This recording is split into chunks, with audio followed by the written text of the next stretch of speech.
Tell us about some of the teams that you're going to be playing against.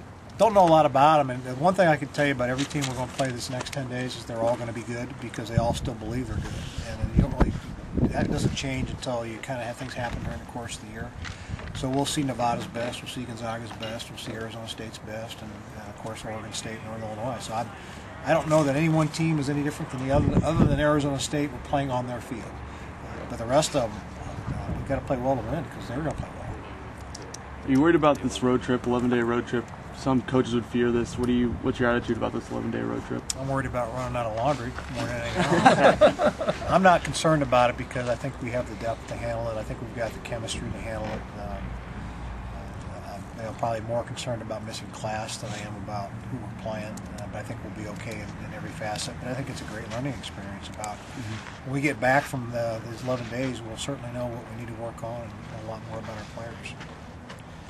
I realize you're not going to change your offensively one base at a time, get them on, get them over, get them in approach. With a veteran offense, does that give you more options offensively? I hope that we run a little bit more. I hope we got a little more power. I hope we have guys that make better decisions at the plate because they're more experienced. And when you have that, players generally are getting more freedom to do things that they want to do. And I would love to be able to just sit back and watch because we have a lineup with a lot of experience. But that doesn't always work that way. Do you have them reined in a little bit early? No, we did early, but we always do early. But really the last couple of weeks, because we've been able to be outside, they've been let me know. Like on the base pads, they get the green light. At the plate, they got the green light. And, this is the time of year you try to find out what the limitations are, and then you go from there. But right now, we feel like we have a lot of capabilities and flexibility to score runs. How does Michael Alberto run into that plan to run a little more? The speed. He'll probably be hitting in the bottom of the lineup or the top of the lineup, which means his role will be to score runs. And he'll be given a green light, encouraged to run. Mike's still, I think, trying to adjust to this level of baseball like anybody's a first-year player.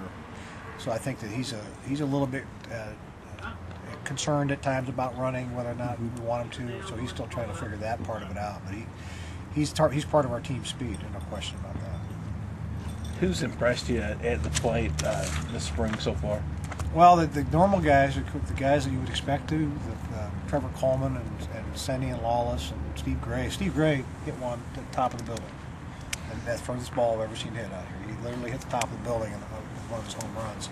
So it's the guys that you would expect to, but the guys that I've been the most impressed with are the guys who were freshmen last year. Guys like Ryan Ampleman and Jonah Schmidt, Rex Meyer, some guys that are creating more and more depth for us. Then a couple of freshmen like Ryan Gephardt and Sam Lind have asserted themselves. But it's a good.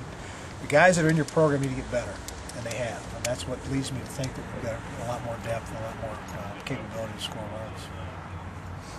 What kind of role are those younger players going to have this first weekend? The biggest issues that I'm going to have this weekend is trying to figure out a way to get all of those guys playing. Because we got a lot of guys that are going to be hard to take off the field. We got to find ways to keep those guys involved. But we don't know where DH is going to be, and we don't know where some of those are going to be. And the only way you can find out is by playing them. If you go for long periods of time without playing them, they're not going to get better. How do you feel about the preseason ranking? It's nice to have the attention. I think this group is handling it better than we have. This is the third year out of 4 we've been ranked in the top 10. And it's a growing progression that they've kind of figured out how to deal with it now. But it's nice to be ranked. We're going to have a target on our back, but we've been doing it for a while. Talk a little bit about the new guys that come in, the new freshmen. The pitching staff is probably, we've only got 3 freshman pitchers. And of the 3 guys, Jeff Emmons is a guy that may have multiple roles where he can start a little bit and be a reliever when a game's still on the line. We have 2 guys more of a spot help. And then positionally, Connor Mack is the guy that's probably been given the most attention. He's a guy that will play. We give him some time at second and maybe DH. And then Sam Lind is a guy that's shortstop, left-handed hitter that's kind of come on here lately. Those are the main freshmen to look for. But Liberto's a first-year player, even though he's a junior. He's the guy that's going to probably have the greatest impact of all those guys.